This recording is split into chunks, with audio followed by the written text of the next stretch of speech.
আসসালামু আলাইকুম বন্ধুগণ, তাজ ভিলেজ ফুডে আপনাদের সবাইকে স্বাগত। আশা করি আপনারা সকলেই ভালো আছেন। আজ আমি আরও একটি ব্লগ নিয়ে হাজির হয়েছি। হ্যাঁ বন্ধুরা, আজ আমি বানিয়ে ফেলছি বাচ্চাদের কাঁথা নতুনত্ব ডিজাইন। এই যে দেখুন কীভাবে আমি এটি করেছি। এটি করতে আমার লেগেছে উল আর যে সেলাই করা মেশিনের ববিন, সেই ববিনটা দিয়ে আজ আমি আপনাদের সঙ্গে এটি তুলে ধরছি। এ দেখুন কত সুন্দর একটা কদম ফুল হয়ে গেল, আর একদমই সহজভাবে। এই যে দেখুন, এই যে আমি এখানে একটা ববিন নিয়েছি আর ছুঁচে পরিয়ে নিয়েছি উল। আপনারা যে যেরকম করতে পারেন। ফুলটা ওই কদম ফুলটা একটু বড় বা একটু মাঝারি সাইজের, একদম ছোটো হলে ভালো লাগবে না। প্রথমত কথা কি, পুরো কাঁথরা যখন হয়ে যাবে তারপরে এই যে বটবি বটবি আমি ডিজাইন করেছি, দেখেই বুঝতে পারছেন যে বটবি বটবি ডিজাইন হয়েছে। ডিজাইনে গ্যাপে গ্যাপে আমি এই যে ববিনের দিয়ে ফুলটা, কদম ফুলটা যে করছি ববিন দিয়ে এটি করছি।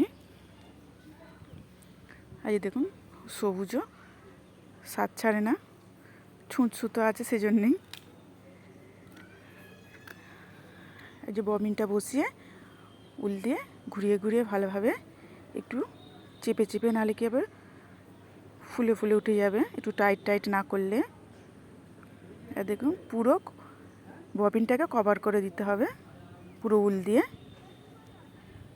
দেখেই বুঝতে পারছেন আপনারা আমি কিভাবে করছি এটি।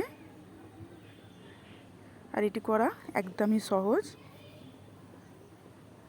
আর আমাদের মনে হয় বাচ্চাদের কাঁথায় নতুনত্ব ডিজাইন করলে বেশ ভালোই লাগে।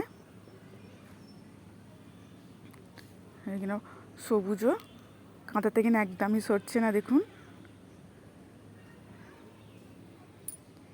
এই যে আমার দেখুন এটি যে উলটাও আমার পুরো শেষ হয়ে গেছে, আর এটিকেও পুরো ববিনটাও পুরো কভার হয়ে গেছে। দেখুন এই যে পেছনটা ঠিক এরকম হবে। আমি এখানে একটা গিট দিয়ে দিচ্ছি, আর দিয়ে এটিকে আমি কেটে নেব ব্লেড দিয়ে।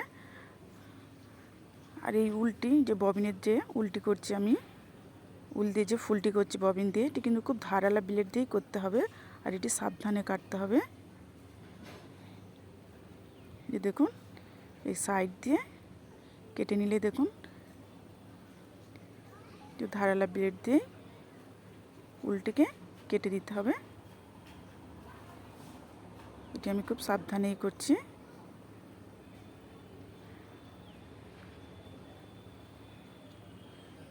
এই যে আমার কাটা হয়ে গেছে। এবার ববিনটি আস্তে করে উপর দিকে টেনে নেব। দেখুন কত সুন্দর ফুল হয়ে গেল, আপনারা দেখেই বুঝতে পারছেন কত সুন্দর লাগছে দেখতে। আর এটি কিন্তু পুরো কাঁথাটা হয়ে যাওয়ার পরে ডিজাইনটা করবেন, তবেই ভালো লাগবে। এই যে দেখুন, আর কাঁথাটি কত সুন্দর দেখতে লাগছে, দেখে আপনারা বুঝতে পারছেন। আমি এখানে বটবি বটবি ডিজাইন করেছি, তারপরে এই উল দিয়ে কদম ফুলগুলো করেছি ববিন দিয়ে।